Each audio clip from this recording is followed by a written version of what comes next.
మనుషులు చనిపోతే పరలోకానికి వెళ్తారు లేదా నరకానికి వెళ్తారు అని అనుకుంటారు. కాని పరలోకం అంటే ఏమిటి? బైబిల్ ప్రకారం అవి ఎన్ని ఉన్నాయి? అక్కడ ఏముంటుంది? చాలామందికి తెలియని ఈ వివరాలను తెలుసుకుందాం.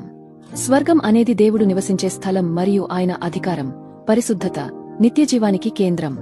బైబిల్ ప్రధానంగా 3 పరలోకాల గురించి వివరిస్తుంది. మొదటిది పక్షులు, మేఘాలు ఉండే ఆకాశం. రెండవది సూర్యుడు, చంద్రుడు, నక్షత్రాలు, దేవుని మహిమను ప్రకటించే అంతరిక్షం. మూడవది ఈ రెండింటికి పైన ఉండే అత్యున్నతమైన స్థలం. దీనినే పరదైసు అని కూడా అంటారు. ఇక్కడే దేవుని సింహాసనముంది మరియు క్రీస్తును నమ్మినవారు మరణానంతరం చేరే నివాసం ఇదే. ఈ అత్యున్నత స్వర్గాన్ని పాపం తాకలేదు. స్వర్గం నిరంతర ఆరాధన, శాంతి మరియు నీతితో నిండి ఉంటుంది. అపవిత్రమైనది ఏదీ అక్కడ ఉండదు.